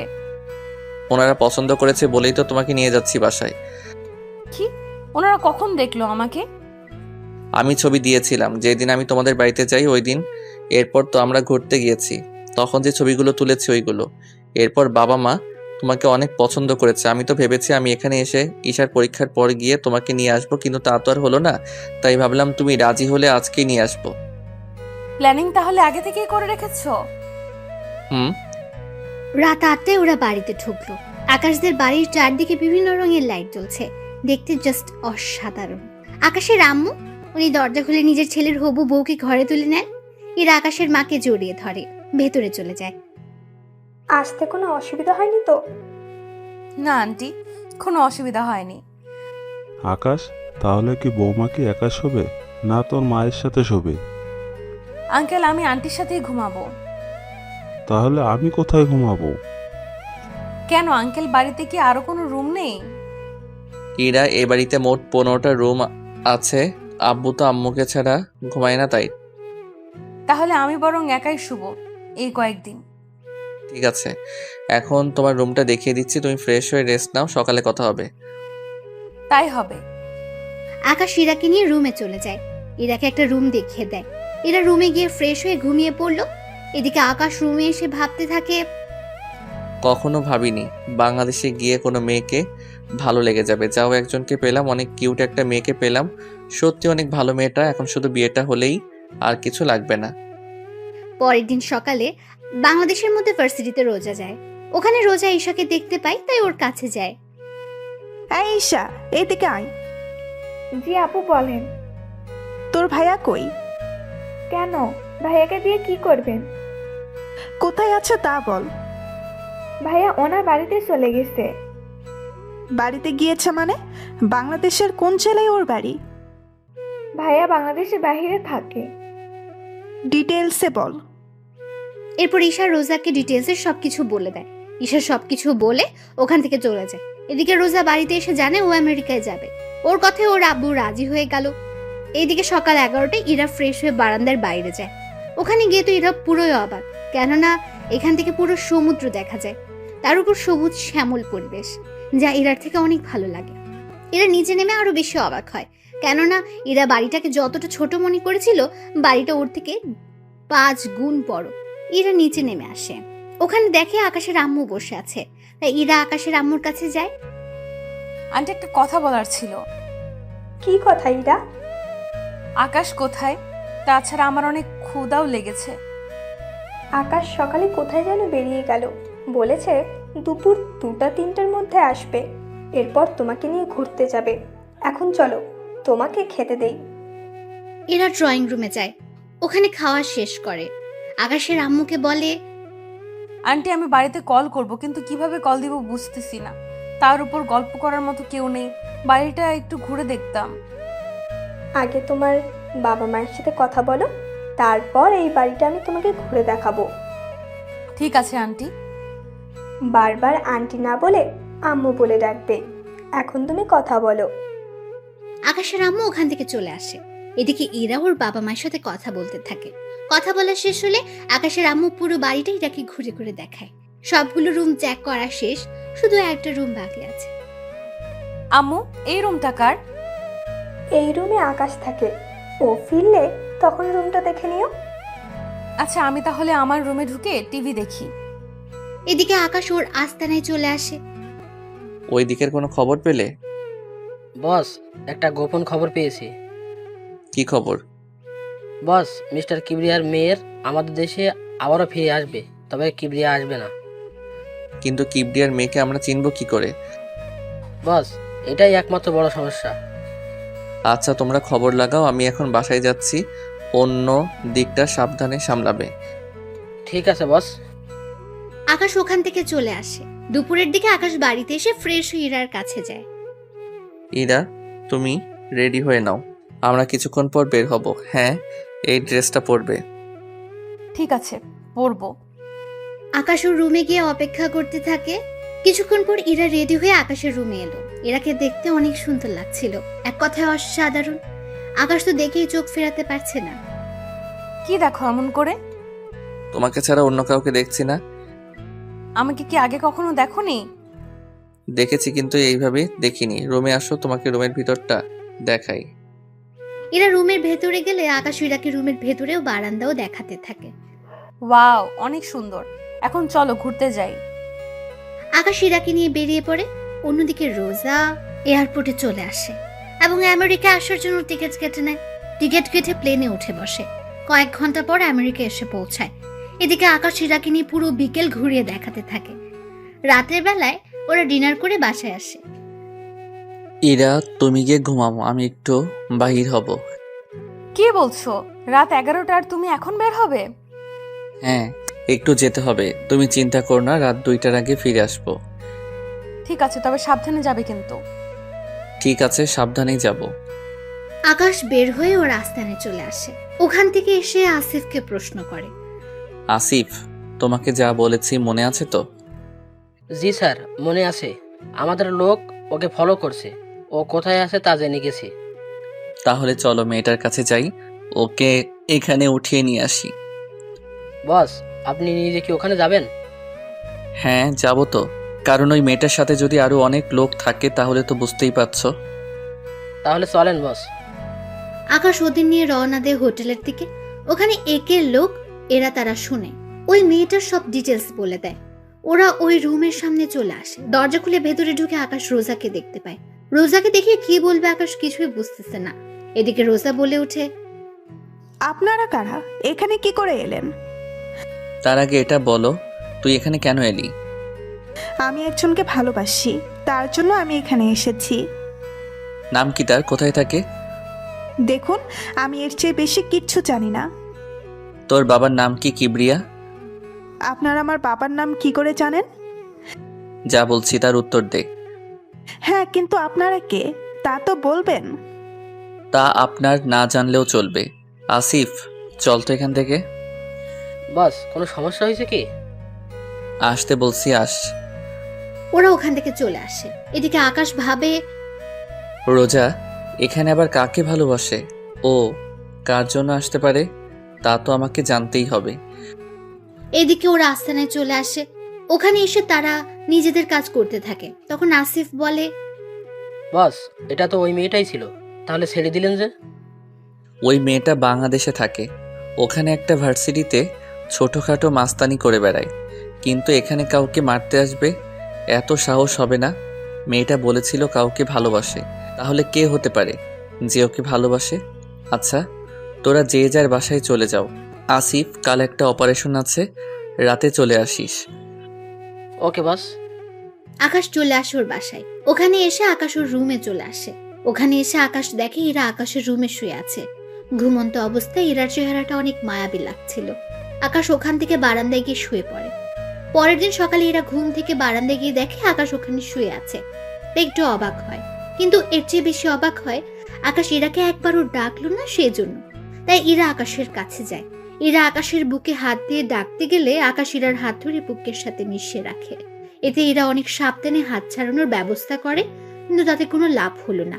কিছুক্ষণ পর সূর্যের আলো পড়ায় আকাশের ঘুম ভেঙে যায়। ঘুম থেকে উঠে আকাশ দেখে ইরা হাত ধরে আছে, তাই তাড়াতাড়ি করে ছেড়ে দেয়। আমি বুঝতে পারিনি। কোনো ব্যাপার না, তুমি এখানে কেন ঘুমিয়েছো?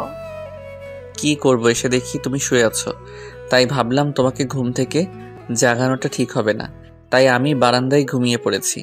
কিন্তু তুমি এখানে কেন আসতে গেলে? আমি তো ঘুম থেকে ভেবেছিলাম একটু বারান্দায় আসি, তাই এখন এখানে দেখলাম তুমি শুয়ে আছো, তাই তোমাকে ডাকতে গেলাম। অমনি তুমি আমার হাত। আচ্ছা, তুমি ফ্রেশ হয়ে নাও, তোমাকে আমার ভার্সিটিতে নিয়ে যাব। সত্যি? হ্যাঁ, তাহলে যাও, এখন ফ্রেশ হয়ে নাও। ইরা ফ্রেশ হতে চলে এলো। এদিকে আকাশ কিছুক্ষণ ব্যায়াম করে নেয়, কেননা ইরার বের হতে সময় লাগবে। সে সময়টা আকাশ ব্যায়াম করে নেয়। ওরা দুজন রেডি হয়ে নাস্তা করে বেরিয়ে পড়ে ভার্সিটির উদ্দেশ্যে। আকাশ ইরাকে নিয়ে ভার্সিটিতে যাচ্ছে। ওখানে গিয়ে আকাশ রোজাকে দেখতে পায়। তার সাথে ভার্সিটির সবাই আকাশকে চেনে, তাই অনেকে মারামারি বন্ধ করে দাঁড়িয়ে আছে। আচ্ছা, এই মেয়েটাকে খুব চেনা চেনা লাগছে, মনে হচ্ছে এর আগেও কোথায় যেন দেখেছি। আমারও তাই মনে হচ্ছে। আরে এই তো রোজা, যে মেয়েটা তোমাকে ভার্সিটিতে মেরেছে। কিন্তু এই মেয়েটা এখানে কেন এসেছে? একটা কাজ করো, তুমি গিয়ে জিজ্ঞেস করো, আমি গেলে তো। তুমি কি এখনো ভয় পাচ্ছ নাকি? এটা তোমার ভার্সিটি, এখানে তোমাকে ভয় পেতে হবে না।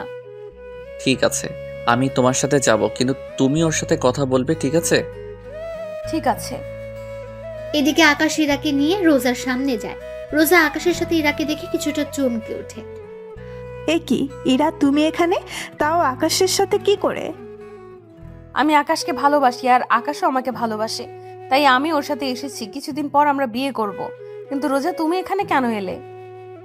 আমিও একজনকে ভালোবেসে এখানে এসেছি, কিন্তু এখন তো দেখছি। কে সেই ছেলে? সে হচ্ছে আকাশ। রোজার মুখে আকাশের নামটা শুনে ওরা দুজনেই অবাক হয়। তার সাথে ভার্সিটির অনেকে তাকিয়ে আছে ওদের দিকে। ভার্সিটির সবাই আকাশের পরিচয় জানে। মেয়েরা ভালো করে জানে আকাশ ভার্সিটির কোনো মেয়ের সাথে কথা বলে না। তাহলে এই দুটো মেয়ে কারা যাদের সাথে আকাশ কথা বলছে? ব্যাপারটা হাস্যকর না? এখানে এসেছেন আমাকে ভালোবাসতে। প্লিজ আকাশ, আমাকে ফিরিয়ে দিও না। দেখুন, আপনি ভালো করেই জানেন আমি ইরাকে ভালোবাসি, তাহলে কি করে বলতে পারছেন আপনি আমাকে ভালোবাসেন? এদিকে ওরা কথা বলছিল, তখন দূর থেকে কয়েকটা ছেলে ওখানে এসে আকাশের কাঁধে হাত রেখে বলে, কিরে, তুই তো আগে কখনো মেয়েদের সাথে কথাই বলতি না, সেখানে তুই কি না এখন দুটো মেয়ের সাথে, তাও মেয়ে দুটো সেই রকম সুন্দর, তো ওদের যদি... কথাটা বলার আগে আকাশ রনিকে একটা ঘুষি দেয়। এতে করে রনি অনেকটা দূরে গিয়ে পড়ে। কাজটা কিন্তু তুই ভালো করলি না আকাশ। তুই ভালো করে জানিস। আমিও দেখে নিব তোকে। দেখাই যাক। দেখুন রোজা, আপনি আমাকে ভুলে যান, ওটাই ভালো হবে। ইরা, চলো এখান থেকে। আকাশ ইরাকে নিয়ে ওখান থেকে চলে আসে। এদিকে রোজা ভাবতে থাকে এরাকে আকাশের কাছ থেকে কি করে আলাদা করা যায়।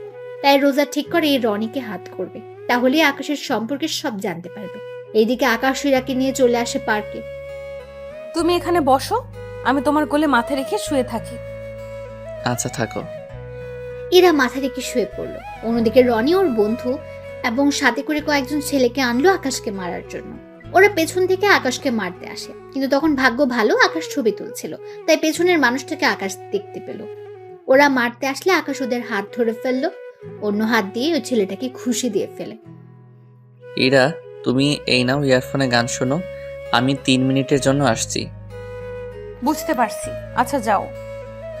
ইরা ওখানে শুয়ে শুয়ে গান শুনছে। এদিকে আকাশ তাড়াতাড়ি করে ওদের কাছে যায়। রনি, তোকে এত মারামারি, তারপরেও তোর শিক্ষা হয় না? তোকে তো মারবো, সাথে ওই মেয়েটাকেও। ওরা সে আকাশকে মারতে যাবে, আকাশ পায়ের বুট থেকে বন্দুক বের করে ওদের গুলি করতে থাকে। অনেকে পালিয়ে যাওয়ার সময় পায়ে গুলি লাগে। আকাশ রনিকে অনেক বুঝিয়ে ওখান থেকে পাঠিয়ে দেয়, কেননা আকাশ ওখানে কোনো গন্ডগোল চায় না। আর এতক্ষণ ওদের মধ্যে যে মারামারি হয়েছিল তাও কেউ একজন ভিডিও রেকর্ড করছিল। সে হচ্ছে রোজা। রোজা এতক্ষণ ধরে ওদের ভিডিও করছিল, কেননা রনির সাথে আকাশের শত্রুতা কি তার রোজা ভেবে নেয়, রনির থেকে জেনে নেবে। কিছুক্ষণ আকাশ ইরার কাছে আসে। ইরা উঠে আবারও আকাশের কোলে শুয়ে পড়ে। এদিকে রনির কিছু লোক রনিকে হসপিটালে নিয়ে যায়। রনিকে হসপিটালে নিয়ে যাওয়ার পর রোজাও হসপিটালের দিকে চলে যায়। এইদিকে ওরা আরো কিছুক্ষণ সময় কাটায়। দুপুরের দিকে আকাশ ইরাকে নিয়ে রেস্টুরেন্টে যায়। ওখানে ওরা খাবার খেতে থাকে। খাবার খেয়ে ইরাকে নিয়ে আকাশ বাসায় চলে আসে। এদিকে রনিকে দেখতে ওর বাবা আসলো। ডক্টর, আমার ছেলে কেমন আছে? কিবরিয়া ডক্টরের থেকে জানতে পারে রনি এখন ঠিক আছে। এদিকে রোজাও রনির কাছে আসে। কেমন আছেন? জি ভালো, কিন্তু আপনাকে তো ঠিক চিনলাম না। আমাকে না চেনারই কথা। আচ্ছা, আপনার সাথে আকাশের কি শত্রুতা? তাছাড়া আকাশ এত ভালো ফাইট করে কি করে? তখনই রনির আব্বু চলে আসে। কেমন আছিস বাবা তুই? এই তো এখন ভালো আছি। তা এই মেয়েটিকে? জানি না আব্বু, এই মেয়েটি আকাশের সম্পর্কে জানতে এসেছে। তুমি আকাশের কি হও? আমি ওর কেউ হই না। আপনারা আকাশের সম্পর্কে যতটুকু জানেন প্লিজ আমাকে বলেন। আকাশের আব্বু এই দেশের ধনীদের তালিকায় 3 নম্বরে আছে, আর আকাশ ওনার একমাত্র ছেলে। আকাশ মারামারি একটু বেশি করে, ও চোখের সামনে অন্যায় দেখলে এমনটা করে, যার কারণে আমার ছেলের সাথে ওর প্রতিনিয়ত মারামারি লেগেই থাকে। আমার যতটুকু জানার ছিল আমি জেনে গেছি, এবার তাহলে উঠি। রোজা ওখান থেকে চলে যায়। এদিকে আকাশ কি করবে কিন্তু ভেবে পাচ্ছে না, কেননা ইরার সামনে আকাশ মারামারি করতে পারছে না, কেননা ইরা জানে আকাশ অনেক ভদ্র। কিন্তু মুখোশের আড়ালে আকাশ যে অনেক ভয়ঙ্কর তা যদি ইরা জানতে পারে তখন কি হবে, এটাই আকাশ ভাবছে। ওই দিন রাতেবেলায় আকাশ বের হয়ে আসে ওর জঙ্গলের আস্তানার দিকে, কিন্তু ওখানে এসে আকাশ ওর সব লোকদের রেডি হতে বলে। আসিফ, সবগুলো লোক কি রেডি হয়েছে? হ্যাঁ বস, সবাই রেডি। এখন শুধুমাত্র আপনি হুকুম দিলে আমরা বেরিয়ে পড়ব। তবে কোথায় যাবেন আর কি পরিমাণে অস্ত্র নিতে হবে তা বলে দেন, তাহলে ভালো হবে। পর্যাপ্ত পরিমাণে সবকিছু নিয়ে নাও। তাই হবে বস। ওরা সবকিছু রেডি করে বেরিয়ে পড়ে গাড়ি নিয়ে। গাড়ি নিয়ে কিছু দূর যাওয়ার পর আকাশ ওদের সবাইকে থামতে বলে। এবার তোমরা সবাই আলাদা আলাদা যাবে, মানে হচ্ছে আমরা চারদিক থেকে ওদেরকে ঘিরে ফেলবো, এরপর আমরা ওদের আক্রমণ করব। তাই হবে বস। ওরা সবাই চারপাশ থেকে ওই জায়গাটা ঘিরে দাঁড়ায়। ওরা একে একে যেই এই বাসা থেকে বের হতে যায় অমনি আকাশের লোক ওদের মেরে ফেলছে। এভাবে অনেক লোককে মারা হয়ে গেল। কিন্তু আশ্চর্য কথা হলো মাত্র 5-6টা লোক এই ঘরে ছিল। এটা জেনে আকাশ আশ্চর্য হয়, কেননা আকাশে জানা মতে এখানে অনেক লোক থাকার কথা এবং এখানে আজকে নারী পাচার করার কথা কিবরিয়ার। কিবরিয়া হলো রনির বাবা, যিনি রাজনীতির সাথে জড়িত, আবার মাফিয়া গ্রুপের সাথেও জড়িত। আকাশ ওর লোকজনকে নিয়ে ভেতরে যায়, কিন্তু ওখানে কোনো লোক নেই। আর এই তোমরা ভালো করে আশেপাশে খুঁজে দেখো, কোনো গুপ্ত দরজা তো অবশ্যই পাবে। ঠিক আছে বস। ওরা সবাই মিলে গুপ্ত দরজা খুঁজতে থাকে। অনেকক্ষণ পর ওরা গুপ্ত দরজা খুঁজে পেল। ওই দরজা দিয়ে ভেতরে ঢুকতে থাকে। ওখানে গিয়ে ওরা একটা ম্যানহোলের মতো জায়গায় গিয়ে পৌঁছালো।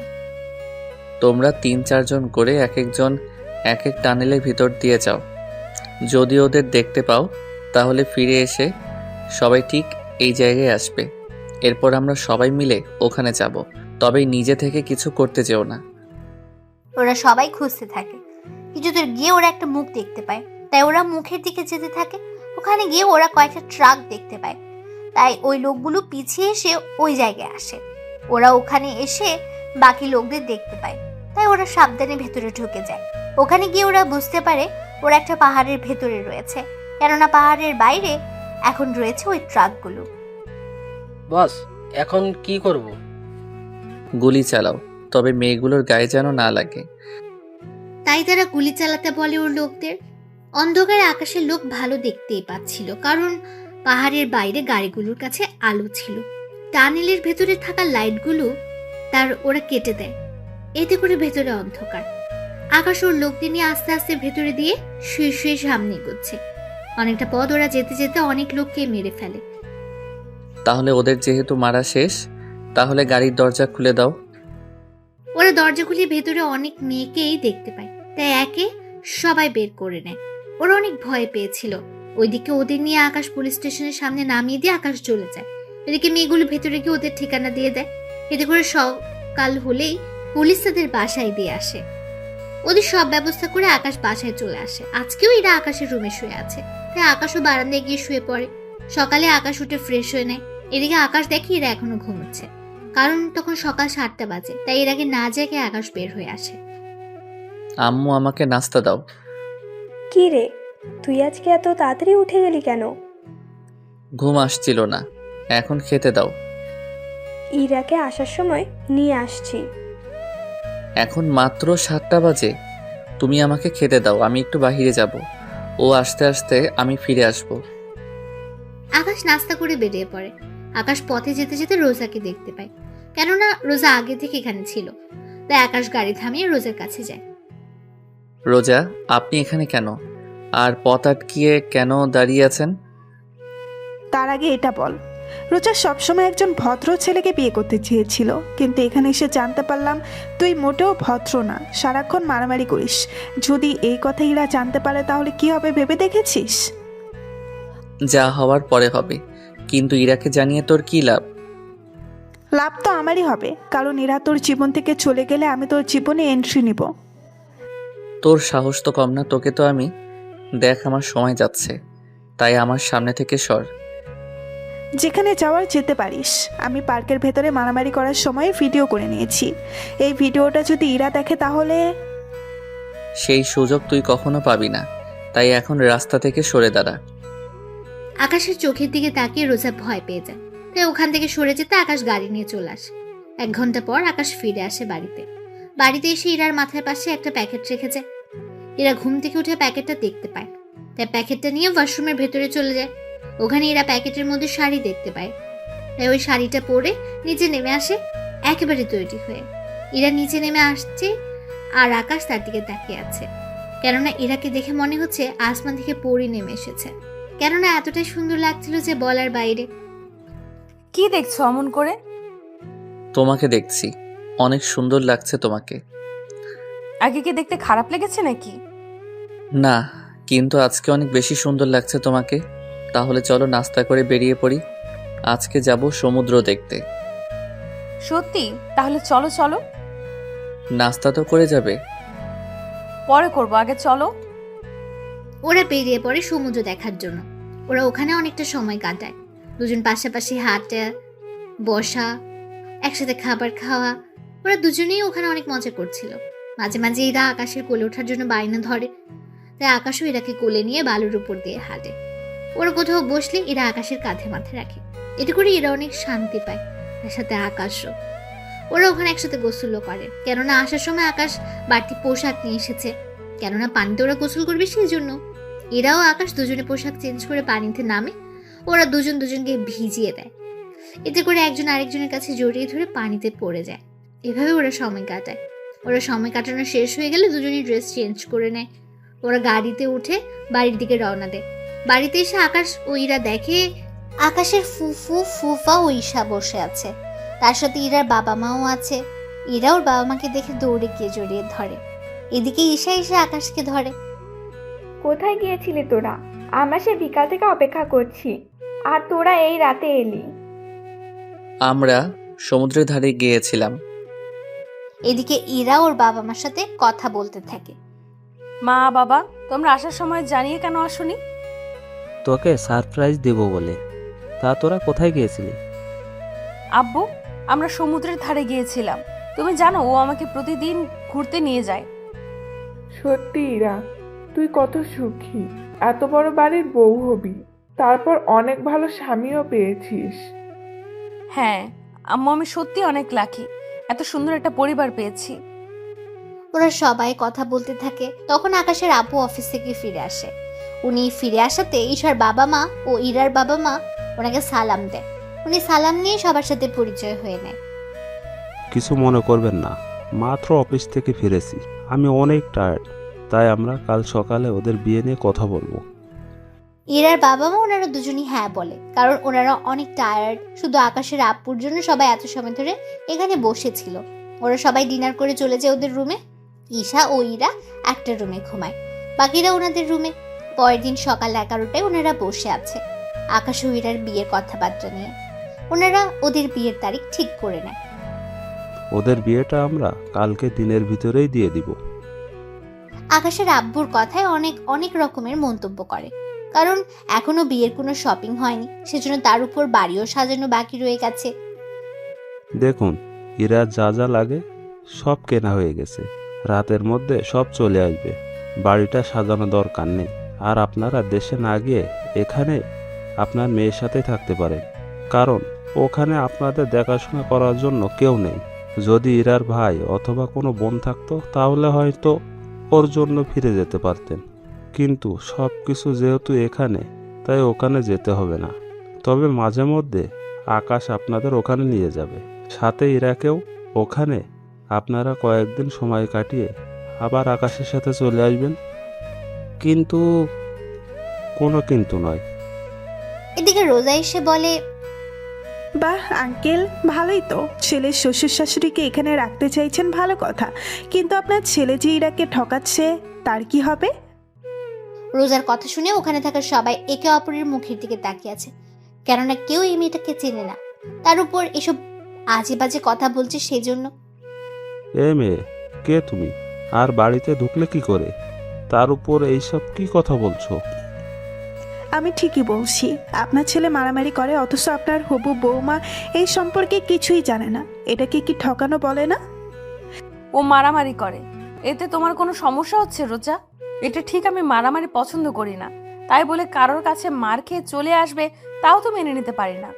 ওই সময় বাংলাদেশে তুমি মেয়ে ছিলে বলে কোনো ছেলে তোমার গায়ে হাত তুলতো না, তাই ওই দিনও মার খেয়েছো। কিন্তু এটা ওর নিজের দেশ, এইখানে ওকে কেউ মারতে আসলে তার তো প্রতিবাদই করবে। এরা তুমি বুঝতে পারছো না ব্যাপারটা? বুঝেছি আমি, ও কতটা সরল ছেলে তা আমি জানি। বাংলাদেশে ওর সাথে কয়েকটা দিন সময় কাটিয়ে বুঝতে পেরেছি। তার উপর এখানে এসে ওকে আরো ভালো করে জেনেছি। ওর ভার্সিটিতে কোনো মেয়ের সাথে ও কথা বলে না, তা আমি ওখানে গিয়ে জানতে পারলাম। দেখো, নিজের আত্মরক্ষায় মারামারি করলে কোনো সমস্যা নেই, তাই তুমি যা পাওয়ার জন্য এখানে এসেছো তা তুমি কখনো পাবে না। না পেলে জোর করে নিব আমি।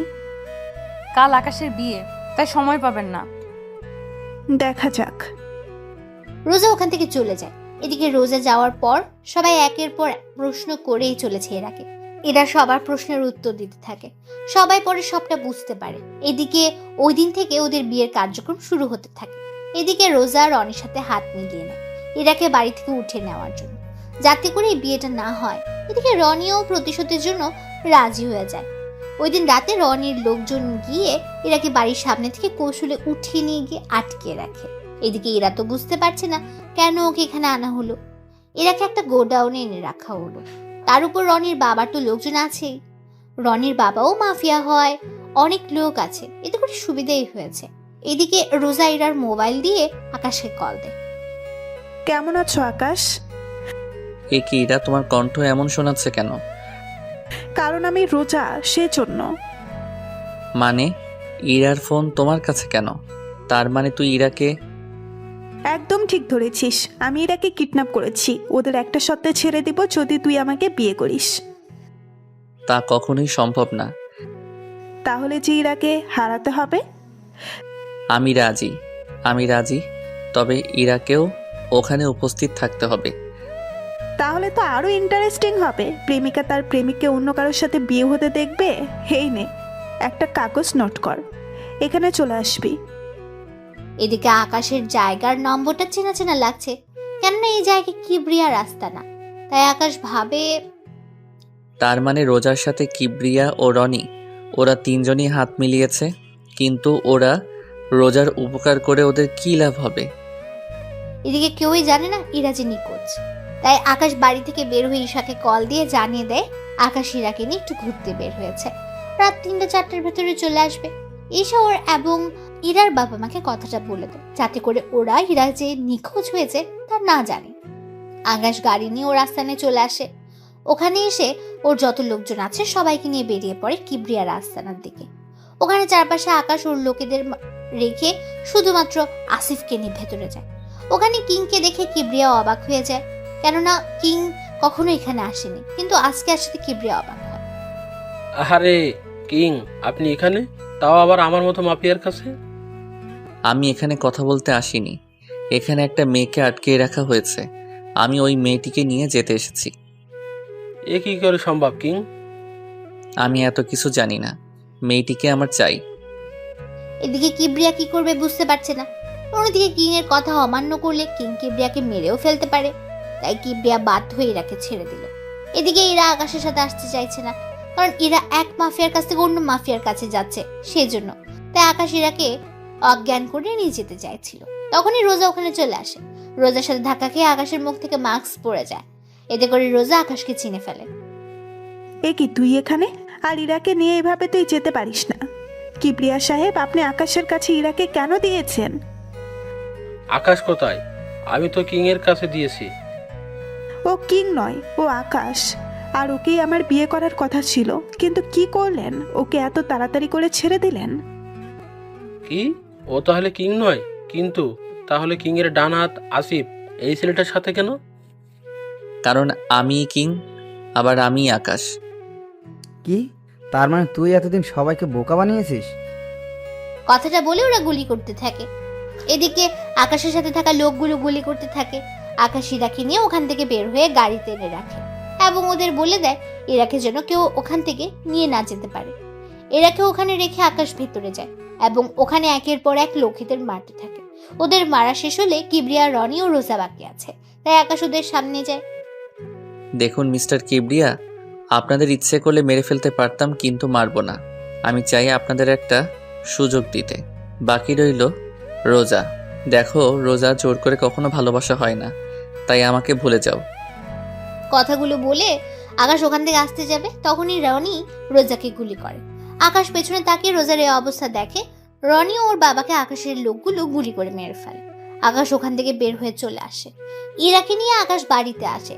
কেউ কিছু জিজ্ঞেস করলে আকাশ বলে দেয় ইরা ঘুমিয়ে পড়েছে। পরের দিন সকালে এরা ঘুম থেকে আকাশকে দেখে, তাই দৌড়ে এসে জড়িয়ে ধরে। এদিকে দুপুরের দিকে আকাশ ও ইরার বিয়ে হয়ে যায়। রাতে যখন ইরাকে আকাশের রুমে বসানো হলো, তখন আকাশ ইরাকে বলল, ইরা, তোমাকে একটা কথা বলার ছিল। আমি জানি কি বলবেন। ওই রাতের কিং তুমি ছিলে, তাই না? তুমি কি করে জানো? যখন আমাকে অজ্ঞান করেন তখন আমি তোমার আঙুলে আংটিটা দেখি, ওই আংটিটা দেখে। কথা দাও আমাকে কখনো ছেড়ে যাবে না। কথা দিলাম, তবে তোমাকে ওই পথ ছেড়ে দিতে হবে।